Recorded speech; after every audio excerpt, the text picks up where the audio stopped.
બોલો નીલકંઠ મહાદેવ કી જય। આજના આ ચૂંટણી આવી ને એટલે ચૂંટણીના પ્રવાસમાં મારી સાથે ઉપસ્થિત હમણાં આપણને ઘણી બધી વાત કરી અને કાયમી આપણી હાથે રહેતા, કારણ કે અમે બાપલામાં હોય પણ કાયમી કુંડી હાથે ઘર ઉપર ધરાવતા ચેરમેન આદરણીય રેસાભાઈ સાહેબ ભારતીય જનતા પાર્ટી વિશે ઘણી બધી વાત કરી આપણને પહેલા, એવા આદરણીય જગદીશભાઈ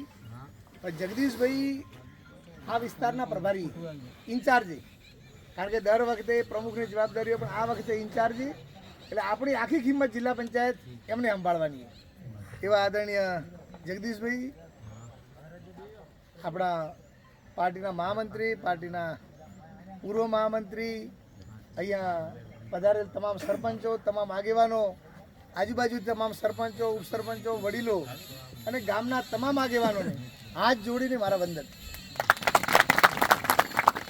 કારણ કે ઘણી બધી નોમ લીધેલા એટલે નોમ પછી રિપીટ નહીં કરતો।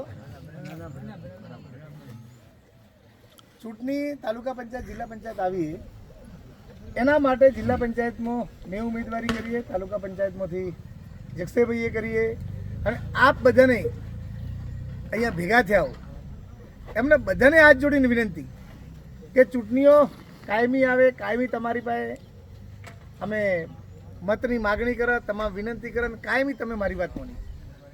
આ વખતે મારા માટે ફરીથી હાથ જોડીને વિનંતી કરવા, મારા અને જગસીભાઈ માટે ભાજપને મત આલો એના માટે વિનંતી કરવા અહીંયા આજ રોજ આપની પાસે અહીંયા આ ગામના ઘણા બધા ટોપા એવા હશે જેટલા મારાથી થાય એટલા કર્યા હશે। ક્યાંય બાપલાનો હમણાં રેસાભાઈએ કીધું કે બાપલા જવું હતું તો ધોંધરા થઈને પાછું બાપલા જવું પડતું, એ બાપલા રોડ હોય, ખાખરિયા હોય, બાકીના બધા જ નાના મોટા ટોપા જેટલા હોય એટલા મેં પ્રયત્ન રહી મેં તમામ પ્રયત્ન કર્યા। હજી પણ આ પોણીવાળી વાત તો પોણી અહીંયા વધારે આપણા તળાવ ભરાય એના માટે જે યોજના સરકારે મૂકીએ, આદરણીય શંકરભાઈએ એમાં પ્રયત્ન કર્યા છે, અને આપણે બધાના કહેવાથી રેસોભાઈ હોય, જગદીશભાઈ હોય, બધાના કહેવાથી આ શરૂ થયું હોય, પાઇપો નખાઈ ગઈ, અને એના માટે આપણું ગામ, આપણા ગામની અંદર તળાવ નીમ નહોતું થયું, નીમ કરવા માટે પણ ફાઇલ ચાલે ને નીમ થઈને આપણું તળાવ પણ ભરશું એમાં કોઈ બેમત નથી। એટલે વિકાસના કામ ઘણા બધા થયા હશે। હવે હાથ જોડીને બીજી વિનંતી તમને કે ક્યાંક નજીકમાં જશો, ક્યારેક કોઈ આવ્યો હશે, કોઈને ફોન કર્યો હશે, સામેવાળાને એમ થયું હશે કે મારું ખોટું કર્યું હોય, મને ખબર નહીં હોય પણ પેલા જઈને કીધું હશે કે આ તો મારે વકીલ સાહેબ ભાઈ ગયા હતા કામ કર્યું હોય, ભલે ન કર્યું હોય પણ એના લીધે જે નુકસાન થાય ને, તમને એમ થાય કે ગયા વખતે મારું પેલું કર્યું હતું, એ મહેરબાની કરીને કોઈ પેલું મતી રાખજો, કારણ કે વકીલાતી બંધ કરી દીધી 2012 થી વકીલાત બંધ કરી, એ માટે એકનો વકીલ થાવ એટલે અમે પેલા તો રહેવું પડે, પણ મને એમ થયું કે ના, બધાનું ઈ થેમું હોય, બધાને ફાયદો કઈ રીતે કરીએ, વકીલાત ન કરું તો એ વકીલાત સ્ટોપ કરી, કારણ કે આપણે ડેલી હવે માણસો હાથે રહેવાનું હોય, અને કાયમી ક્યાંકનો ક્યાંક સ્વાભાવિક નજીકનો, એટલા માટે ક્યાંક તમે બધા જ મને ઓળખતા હો, ક્યાંક 5 કોમમાંથી એકાદ કોમ નહીં થયું હોય તો પેલા થયા હોય ભાઈ યાદ રાખજો, નથી હોય ને ભાઈ હમણાં ભૂલજો, કે બોરું હોય યાદ રાખશો કે આ નહોતું કર્યું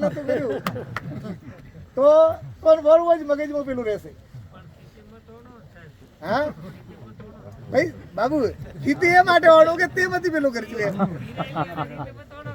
ભાઈ। ઘરે આ ચૂંટણી આવે ને આ 2 દાડાનો મને અનુભવ 25 વર્ષ પહેલું એ વળી માણસે મને કીધું કે 25 વર્ષ પહેલા અરે કીધું બાપા 25 વર્ષનું તો 25 મિનિટમાં તો હું કેમ પૂરું કરું, 25 વર્ષમાં તું મારી પાસે આવ્યો તો કે ના, પણ આવો તો આવું ને કે હાલ આવ્યા તો કહું હવે એટલે માણસોને યાદ કરી આવે જ્યારે આવો જ્યારે બાબુ।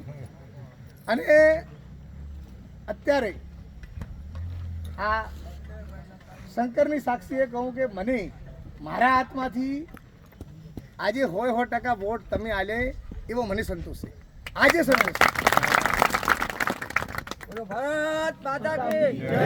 તમે બધા જે આયા અહીંયા આખા ગામની અંદર તમામ વસ્તી બ્રાહ્મણ હોય, ઠાકોર હોય,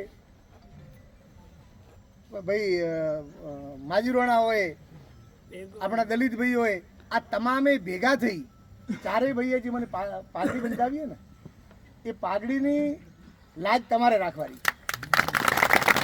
અને પાઘડી તમારી પાઘડી ક્યારે હું નીચી નહીં થવા દઉં એની ખાતરી આપું. ક્યારે એવું નહીં થાય કે તમને એમ થાય કે આ અમે વોટ આલ્યા અને અમારે પસ્તાવવું પડ્યું, એવું જિંદગીમાં નહીં થાય. અને અહીંયા શંકર ભગવાનના મંદિરે 100% ખાતરી આલો કે કરી તો ને એવું દુઃખ નહીં થાય. શિવ પરિવાર જેવું આ ગોમ કહેવાય. શિવ પરિવાર શિવના મંદિરે બેઠા એટલે એ માટે યાદ આવે.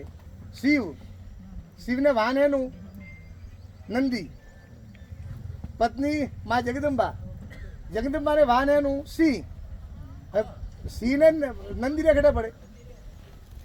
કાર્તિકે વાહન એનું, કાર્તિકને વાહન મોરનું, ગણેશજી રે ઉંદરનું, ગળામાં શંકરજી રે નાગ.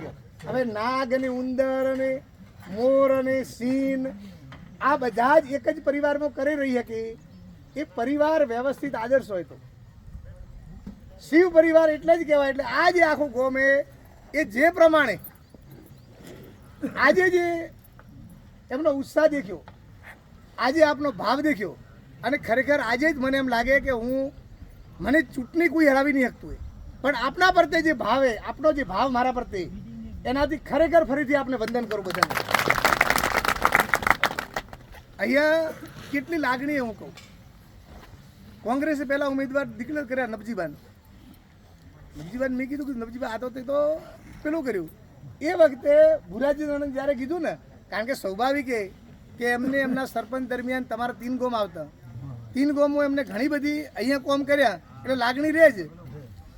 એટલે રોમરાવાળે જઈને કીધું ભુરાજીને અમને બધી જઈને સરપંચને કે તે બે બાજુ તો કરો. માની લો કે વકીલ સાહેબ આવે ને તે આવો તો મોર તો ધર્મસંકટ થાય.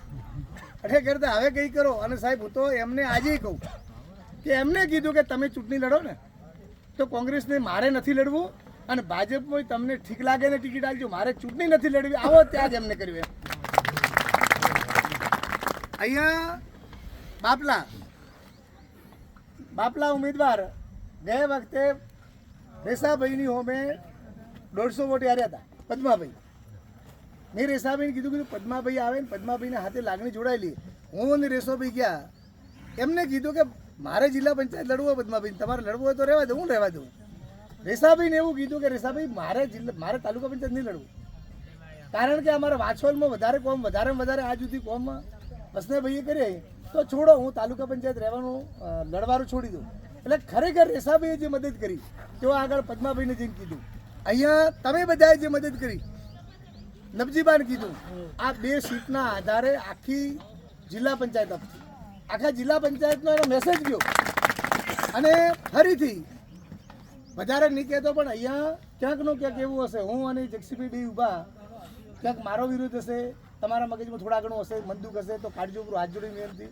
જગસોભાઈ ગોમરાએ ક્યાંકના ક્યાંક દિલ્હી જગસાભાઈની ઘણી વખત બુડાકૂટ કરું કે આ ગોમરું ડફોડું છોડો. હવે દિલ્હી કંઈક ના કંઈક હોય, પણ મને કહું પણ જગસાભાઈને કે હવે એવું મતી કરજો, આપણે બધા ભેગા બેઠા મારા કરતાં પહેલો વોટ અડાનાલ